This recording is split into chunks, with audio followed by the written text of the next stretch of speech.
Alright, welcome to today's video. I am going to show you how I took this, what you can see in front of you, 1952 Coronet front suspensions steering column that used to tie direct pipe into the steering box, and I'm going to show you how I took it and modified it to tie into a 98 Dakota steering rack and pinion stuff and such. So, steering column, as you can see, is basically two pipes. You have your outer and your inner pipe, and they ride on some bearings by the steering wheel, and I cut this so there's nothing here. So I got to find a way to keep it stable. But this little bracket that I built, it fits the firewall. So I got to find a way to keep this stable, and then I can show you how I got through the firewall. So it's pretty simple and pretty annoying all at the same time. But I went to the lathe and I made a little piece that basically just holds it, but that can't be my steering because you need it tighter than that. So I'll fix it, but it works for now. So now I can throw this back up in the car. You can see it sitting in there nicely. Everything's good to go, but it's just free floating. But this is the bracket I was showing you a second ago going through the floor. It's removable because steering columns have to be removable, right? Because if you ever worked on a car, you've tearing the steering column out of these old pieces of junk. Plus, I had a lot of work to do, but it's that bracket and that on the floor, and it would come out. Now, this is the 3 on the tree, which I removed, which is manual shifting on the steering column, 3 speed, 3 on the tree. And so I don't really want that stuff in there anymore. I'm just going to use a single shaft all the way up to the steering column. So those two pipes, inner and outer, is all I want. So let me show you under the hood area. And get over there. Boom, that's what it looks like coming through there. So you can see I'm kind of close to the fuel, but I just got to tie to this piece, which is my 98 Dakota. But I need the steering wheel to come undone, so I got to make ways for this to unbolt, which is where my fun thinking thoughts come in. Look at that cluster of garbage down in there. I got to clean it all out and figure out. But for now, let's jump back to this stuff and let's figure out the steering. So I told you the steering column is made up of an outer and an inner shaft. This is the inner shaft, and this is my 94 Chevy pieces welded to it. Now everything I did with this, I made sure it was rigid as could be. You can see the drilled weld plug holes and stuff. Yeah, so this is my 94 Chevy piece, and it gives me a cushion and whatnot. It's going to look something like this. So I added a little bracket that holds the bearing at the end of that one, but this will fit into the 98 Dakota, and then the other will be bolted onto the stuff. But this is where the bearing will go, and this little shaft with a D on it, I think it's single D or double, I think it's single D with the bolt through. That way it can bolt and unbolt right there, and the 98 Dakota has a retractable double D shaft, so it'll work good. So here you can see it. I have a steering knuckle right there above the motor mount, right? Oh, you missed it. Oh, anyway. And then another knuckle down here that goes right into the rack and pinion of the 98 Dakota. You can see that it hits the hose barely. It doesn't quite clear good, but you can see how I bolt it together. So now you can see that piece that I had all bolted in. Now I'm going to take off the lug nuts because I look at my mad skills. These are lug nuts and they're finger tight, and I take lug nuts off cars because I'm so cool. When I go to put on, you know, things that go inside of here like a tire. So I just wanted to throw the tire on, and I think it's fun to show people that, yes, I do a lot of stuff that's really stupid, like looking through a broken window. So I roll down the window, and look at this. Look at this. You might not think it's a cool thing.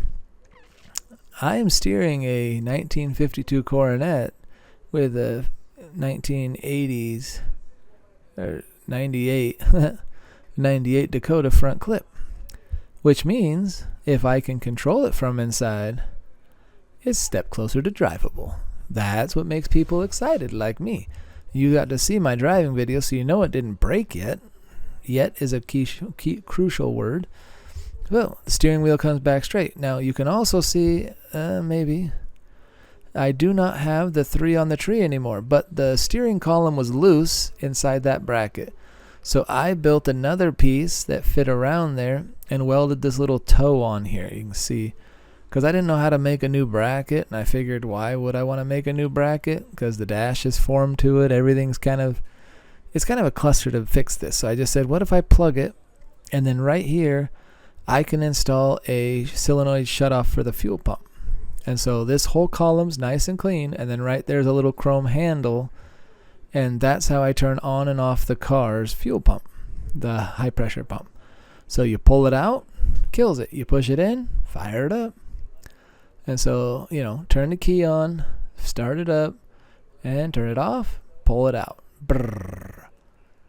Just like that. So I really thought it looked good. I like the single column, because you have the two shafts, so the outer shaft is all I need. I don't have that other stuff for 3 on the tree.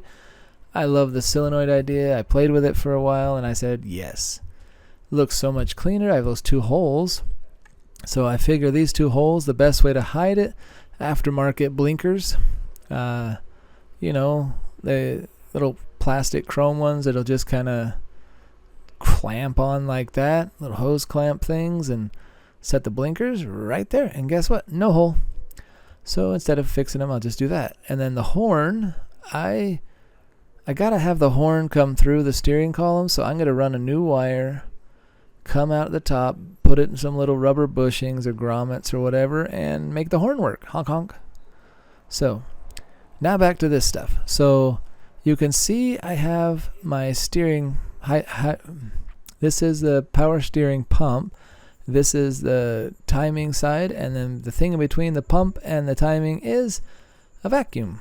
So diesels are notoriously crappy with vacuums, and I don't need anything that's vacuum. I deleted it all. So I'm going to delete that vacuum pump because, well, you see my steering knuckle? It does not clear that pump very well. If I rev this engine, it's going to smack my steering wheel or steering shaft and mess up my steering. So it's gots to go. But you can see the shaft's all built, ready to go. It fits up there nice. I just got to fix the knocking against the power steering pump. And the best way to move that power steering pump is to delete the thing between it. That vacuum, the little vacuum pump, it goes goodbye.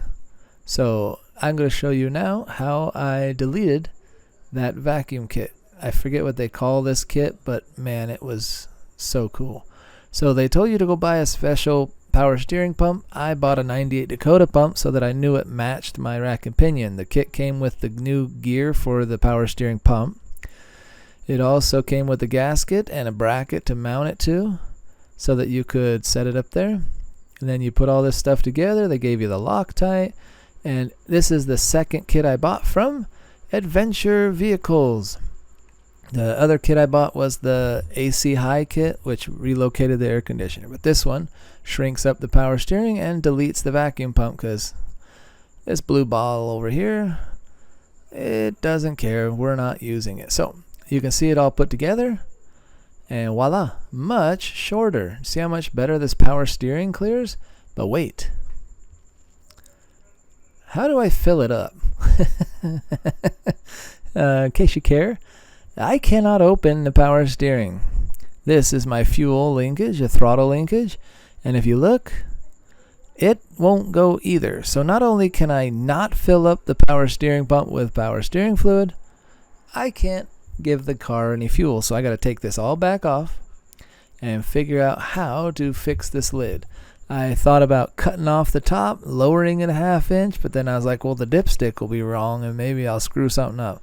And then I got thinking and thinking and thinking and thinking and thinking and swearing and cussing and yelling and screaming and thinking I should have bought a different pump and realized that I Loctited that thing on there, the gear that goes on that. So to get that all apart, I don't even know what to do, and the kit was kind of expensive. So I decided the cheapest and bestest way to fix this stuff is I'm just going to cut this lid, twisty it, turny it, weldy it, and be done-ish. And that's what I'm going to do. So now I'm going to show you me and my fancy welding clothes. Here I am. And a happy welding camera guy. So my camera guy is super short, but that's my canister. So this is what I decided to do. Is I took the original Dakota canister off, and I cut the lid off. Let me show you a little better. So I cut it off and I bent it out. So this is how it originally was, and you can see how much I bent it. And then I turn it. Since I cut it offset, I can then slide it, and I just fill in the little bit that I bent, and I got like a 1/2 inch of motion. Thumbs up. So I tacted it, welded it, and grinded it, and that's how it kind of turned out. So I'm hoping it was enough to clear, and it was. And yeah, so if something's not right and it's metal, cut it, move it. And then clean all the metal shavings out. So I had to clean this thing like crazy. I was so scared because that little pump. Anyway, so now you can see I can check the fluid level, and I can rev the engine. Vroom, vroom, vroom. Sorry, I was way off on that. Vroom, vroom, vroom. Catch back up. Anyway, so with the tank now in the right spot, I touch it up with a little black paint. Not a lot, because I'm not that fancy of a person. However, here you go. Let's discuss the next thing. So the next thing was hoses. Because power steering only needs to have hoses to run over, and the high pressure is a special one because it's got to go on this and that. So this is what I got, and I drove clear over to Phoenix and back about 1.5 hours just to know that it was made about 1 inch too long. So I drove back over to Phoenix again, and they shortened the hose for another fee to about 1 inch, 1.5 inches. So now I have power steering hoses tied to the rack and pinion. I have steering up. Everything's looking pretty good. My vacuum pump is gone. I have deleted several fail points. Here's a final picture. You can see the fuel pump with the 90 on it, avoiding everything. Nice and pretty. I have the knuckles there, which I have to fix later, but I don't want to show you yet. And I hope you enjoy how crazy I am building steering, and see you on the next one.